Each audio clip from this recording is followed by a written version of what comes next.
Hello दोस्तों, स्वागत है मेरे YouTube channel maths with me 99 में। आज हम लोग प्रैक्टिस सेट 4 सॉल्व करेंगे और देखते हैं कि प्रैक्टिस सेट 4 में आप लोगों का कितना मार्क्स आ पाता है। आप अपना मार्क्स आंसर कमेंट करें कि हाँ 20 नंबर में आप कितना मैथ में स्कोर कर पा रहे हैं। तो चलिए वीडियो को शुरू करते हैं। दोस्तों, पहला क्वेश्चन आपके पास दिख रहा होगा। कह रहा है कि ए और बी की वार्षिक आय में 4:3 तथा उसकी वार्षिक व्यय में 3:2 का अनुपात है। यदि वर्ष के अंत में उनमें से प्रत्येक 600 रुपये की बचत करती है तो ए की वार्षिक आय ज्ञात कीजिए। देखिए दोस्तों, दो आदमी हैं, एक ए है और एक आपके पास बी है। इनकी आय का जो अनुपात दिया हुआ है वह ए का 4 और बी का 3 दिए हुए हैं और इसके व्यय का जो अनुपात दिया हुआ है वह आपके पास 3:2 दिया हुआ है। दोस्तों, आप देखिएगा, ए 4 रुपये कमाता है और 3 रुपये खर्च करता है, बी 3 रुपये कमाता है और 2 रुपये खर्च करता है। यानी कि आप कहिएगा कि ये दोनों 1 रुपये की बचत करता है। लेकिन आपके क्वेश्चन में कह रहा है कि उनमें से प्रत्येक 600 रुपये की बचत करता है। यहाँ पे कितने की बचत कर रहा है? तो 1 रुपये की बचत कर रहा है और आपके क्वेश्चन में कह रहा है कि ये 600 रुपये की बचत कर रहा है। यानी 1 का वैल्यू 600 हुआ, 1 का वैल्यू 600 हुआ। तो आपसे पूछा है कि ए की वार्षिक आय क्या है। तो ए की वार्षिक आय कितना है? तो ए की वार्षिक आय 4 है। ए की वार्षिक आय 4 है। जब 1 का वैल्यू 600 होगा तो 4 का वैल्यू कितना होगा? तो 4 गुना 600 यानी कि 4 छक 2400 रुपये ए की आय होगी। यानी कि आप कह सकते हैं कि ऑप्शन नंबर बी आपका राइट आंसर हो जाएगा। दोस्तों, अगर आप इसको चाहें तो एक अलग मेथड से भी बना सकते हैं। आप क्या कर सकते हैं कि ए की आय 4 है, तो मान लेते हैं कि ए की आय 4x और बी की आय 3x। ए और बी की यहाँ पर आय हो गया। अगर आय में से प्रत्येक का बचत हम घटा ले, ये 4x कमाता है जिसमें से 600 रुपये बचत करता है और बी भी क्या करता है? 600 रुपये बचत करता है और इसकी खर्च का जो अनुपात दिया है वह आपके पास 3:2 दिया हुआ है। यहाँ से आप क्रॉस गुना करेंगे तो 4 दूनी 8x माइनस 6 दूनी 1200 बराबर 3 तिहाई 9x माइनस 6 तिरी 1800। आप इस 9x को इधर लाएंगे तो 8x में से 9x घटेगा बराबर ये है माइनस 1800। ये माइनस में है, इधर आएगा तो प्लस में होगा आपके पास 1200। 8x में से 9x घटेगा तो माइनस x आएगा बराबर 1800 में से 1200 घटेगा तो माइनस 600 आएगा। इस माइनस से इस माइनस को काट लेंगे और x का वैल्यू आपके पास 600 आएगा। हमसे पूछा गया है ए का वार्षिक आय, तो ए का कितना है दोस्तों? तो 4x है। जब x का वैल्यू 600 आया तो 4x का वैल्यू कितना आएगा? तो आप कहिएगा 4 गुना 600 यानी कि 6 चौका 2400 रुपये आपका ए का वार्षिक आय होगा। इस प्रकार आप भी बना सकते थे। 5 विद्यार्थियों के गणित में प्राप्त अंकों का औसत 5 पाया गया। बाद में यह पता चला कि विद्यार्थी के औसत प्राप्त अंक 48 के स्थान पर गलती से 84 ले लिया गया। तो ठीक औसत ज्ञात कीजिए। देखिए, 5 विद्यार्थियों का औसत अंक 50 है। तो अगर हम योगफल निकालें कि योगफल कितना है, तो दोस्तों योगफल कैसे निकालता है? औसत गुना संख्या। योगफल के लिए सूत्र होता है औसत गुना संख्या। तो आपको औसत कितना दे रखा है? औसत आपके पास 50 दे रखा है और कितने स्टूडेंट का है? तो 5 स्टूडेंट का है। तो आप कहिएगा कि टोटल जो औसत आएगा वह 50 × 250 आएगा।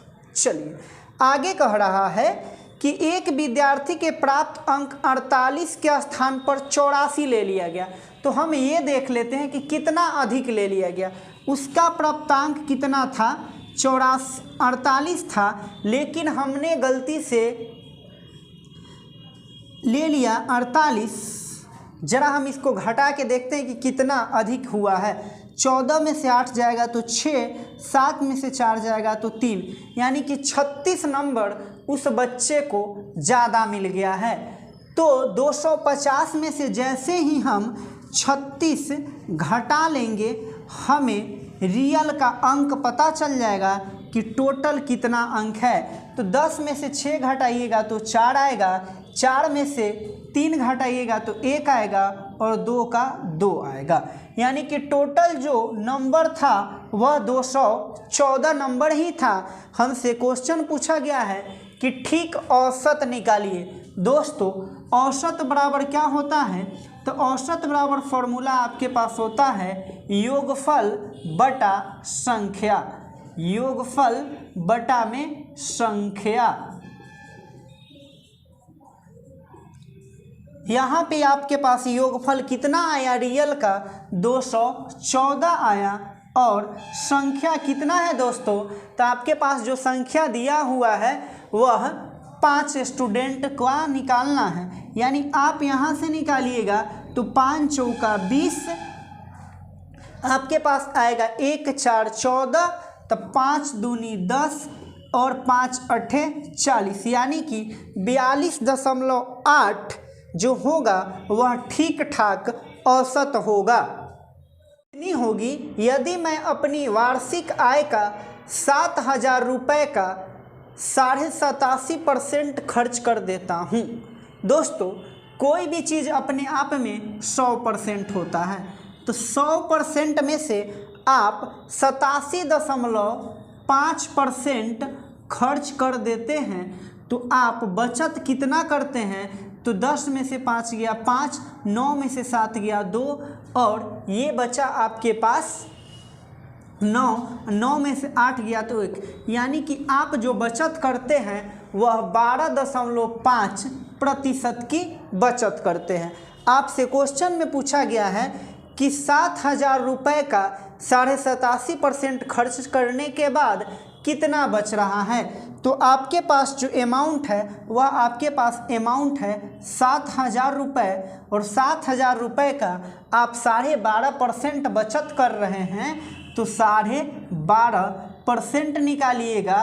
प्रतिशत का मतलब 100, और ये दशमलव को हटाएंगे तो 1 ठो 0। हम यहाँ काट लेते हैं 25 पच्चे 125 और 25 चौका 100, 1 0 से 1 0 को काट लेते हैं। इसको हम 4 से काटेंगे, 4 से काटेंगे तो 4 एकम 4, 3 0 30, 4 सते 28, 2 0 तो 4 पचे 20, यानी कि 175 पचे आपका होगा। 25 के 5 हासिल 2, और 7 पचे 35 और 2 37 के 7 हासिल 3, 1 पचे 5 और 3 8, यानी कि 875 रुपये जो होगा आपका आंसर होगा, यानी कि आप 875 रुपये की बचत करते हैं। कंपनी को अपनी रकम का 30% हिस्सा दिया। चलिए मान लेते हैं कि मिस्टर अग्रवाल के पास टोटल जो पैसा था वह 100% था, या 100 रुपया कहिए, 100% था। पत्नी को 30% दे दिया, अपनी पत्नी को कितना दिया है, 30% दे दिया, यानी कि अब शेष कितना बचा, शेष जो बचा आपके पास वह आप बचा 70% बचा। चलिए 30% पत्नी को दे दिया। आगे कह रहा है कि अपनी पुत्री को बाकी का आधा दे दिया, शेष बचा 70%, 70% का आधा अपनी पुत्री को दे दिया, यानी कि दोस्तों आधा यानी 70 का आधा कितना होता है, 35, यानी कि 35% अपनी पुत्री को दे दिया। अब आपके पास कितना शेष बचेगा, तो आप कहिएगा कि 35% शेष बचा। नेक्स्ट कह रहा है कि बचे हुए रकम को 5 लड़कों में बराबर बराबर बांट दिया जाना था, और प्रत्येक लड़के को 14,000 रुपये मिलता है। देखिए दोस्तों, अब आपके पास 35% बचा। कितना बचा? 35% बचा, और 35% को ये अपने 5 लड़कों में बांट रहा है। तो 35% को 5 लड़कों में बांटिएगा, तो 35% को 5 लड़कों में बांटिएगा तो एक लड़के को कितना मिलेगा? 7% मिलेगा। एक लड़के को कितना मिलता है? तो 7% मिलता है। और इसमें कह रहा है क्वेश्चन कि लड़के को कितना मिल रहा है? 14,000 रुपये। यानी यहाँ पे प्रतिशत में कितना मिलेगा? एक लड़के को 7,000, लेकिन ये रुपए में कितना मिलेगा? तो 14,000। तो जरा 1% का हम वैल्यू निकालेंगे तो 14,000 बटा में 7 होगा। 7 से काटेंगे, 7 दूनी 14, यानी 1% का जो वैल्यू निकल कर आएगा वह आपका 2,000 रुपये निकल कर आएगा। क्वेश्चन में पूछा है कि मिस्टर अग्रवाल के पास कुल कितना धन था। तो मिस्टर अग्रवाल के पास टोटल का टोटल तो 100 रुपया धन था। तो 2,000 गुना में हम 100 कर लेंगे। इस प्रकार जो मेरा आंसर आएगा 2 पर 3 जीरो और 2 जीरो 5 जीरो, 1 2 3 4 5 जीरो, यानी कि मिस्टर अग्रवाल के पास टोटल 2 लाख रुपए थे। लंबी ट्रेन जो कि 360 मीटर प्रति सेकेंड की चाल से दौड़ रही है, अपने बराबर लंबाई के प्लेटफॉर्म को पार करने में कितना समय लगेगी। दोस्तों, आपको पता होगा कि हम जब भी कि कोई ट्रेन अपनी प्लेटफॉर्म को पार करेगी तो अपनी दूरी और प्लेटफॉर्म की दूरी के योग के बराबर दूरी तय करेगी। तो रेलगाड़ी की जो लंबाई है वह कितना है? 270 मीटर है। और सेम जो है प्लेटफॉर्म की भी लंबाई है। तो प्लेटफॉर्म की लंबाई कितना है? 270 ही है, सेम लंबाई है। तो टोटल जो डिस्टेंस यानी लंबाई यानी दूरी कहिए, टोटल डिस्टेंस आपके पास कितना आ जाएगा? तो 270 और 270 को जोड़िएगा तो 540 मीटर आ जाएगा। आपके पास स्पीड दिया हुआ है, स्पीड जो दिया हुआ है वह दिया हुआ है 360 मीटर प्रति सेकेंड। दोस्तों, जब आपके पास डिस्टेंस पता है, स्पीड पता है, तो टाइम तो आप निकाल ही सकते हैं। टाइम बराबर फॉर्मूला होता है डिस्टेंस बाई स्पीड। चलिए, डिस्टेंस कितना है? तो 540 मीटर है, और स्पीड कितना है? तो 360 मीटर प्रति सेकेंड है। इस जीरो से इस जीरो को काटते हैं, 18 तिहाई 54 और 18 दूनी 36, और इस मीटर से इस मीटर को काटते हैं 3/2 सेकेंड को आप लिख सकते हैं 1.5 सेकेंड, यानी कि 1.5 सेकेंड जो होगा वह आपका राइट आंसर होगा। लड़कियों की संख्या का अनुपात 2:3 है। लड़का कितना है? तो 2 है, और लड़की कितना है? तो आपके पास 3 है। करें लड़कों को 20% बढ़ा दिया जाता है, तो 20% बढ़ाएंगे यानी कि 120%। चलिए, और लड़की को 10% बढ़ाएंगे यानी कि 110%। देखिए दोस्तों, इसी का हमें अनुपात निकालना है। ई प्रतिशत से ई प्रतिशत कट जाएगा, और ये 0 से ये 0 कट जाएगा, और ये 3 से ये 12 4 बार में कट जाएगा, यानी कि 4 दूनी 8 अनुपात 11 आपका जो नया अनुपात निकल कर आएगा वह 8:11 राइट आंसर होगा। चीनी के भाव में 20% की कमी हो गई है। अब एक व्यक्ति 36 रुपये में 500 ग्राम चीनी अधिक खरीद सकता है। तो चीनी का प्रति किलोग्राम प्रारंभिक कीमत क्या था? चलिए, आपके पास 20% की कमी हुई है ना, हमें निकालना प्रारंभिक कीमत है। क्या निकालना है? तो प्रारंभिक कीमत कितना है? 20% की कमी हुई है, तो 20% कमी हुई है तो कितना हो गया? तो 80। चलिए, गुना कितना रुपया दाम है? तो 36 रुपया दाम है, 36। और कितना केजी अधिक खरीद रहा है? तो 500 ग्राम। 500 ग्राम का मतलब हो गया कि 1/2। ठीक है। चलिए, अब इसको काट लीजिए। 2 से काटिएगा तो 40 बार में, अब 20 से काटिएगा तो 2 बार में, 2 से काटिएगा तो 18 बार में, यानी कि आप कह सकते हैं 18 रुपये प्रति केजी जो था ये प्रारंभिक मूल्य था। धारा के साथ 1 घंटे में 20 किलोमीटर जाती है और इतनी ही दूरी धारा के विपरीत 2 घंटे में तय करती है, तो स्थिर जल में नाव की चाल ज्ञात कीजिए। देखिए, धारा के साथ अगर चाल निकालेंगे तो x + y, यानी कि x नाव की चाल हो गई और y धारा की चाल हो गई। तो 1 घंटे में 20 किलोमीटर जाती है, यानी कि जो इसका चाल हो गया वो आपके पास क्या हो गया, 20 किलोमीटर प्रति आवर। चलिए आगे कह रहा है उतनी ही दूरी धारा के विपरीत 2 घंटे में तय करता है। तो धारा के विपरीत यानी चाल घटेगा और उतना ही दूरी तय करता है और 2 घंटे में तय करता है, तो इसका स्पीड कम होगा, यानी कि स्पीड हो जाएगा इस बार 10 किलोमीटर प्रति घंटा। चलिए दोस्तों, इसको हम सॉल्व कर लेते हैं। ये +y से -y कटेगा, x और x होगा 2x बराबर 20 + 10 होता है 30 और 2 से 30 को काटेंगे, x का वैल्यू होगा 15 और हम x क्या माने थे, तो x जो था वह नाव की चाल था, यानी कि शांत जल में नाव की चाल बोले, यानी नाव की ओरिजिनल चाल पूछा है, तो 15 किलोमीटर प्रति घंटा आपका आंसर हो जाएगा। गेंद को पिघलाकर एक शंकु के रूप में जिसके आधार का व्यास 12 सेंटीमीटर है ढाला जाता है, तो शंकु की ऊंचाई ज्ञात कीजिए।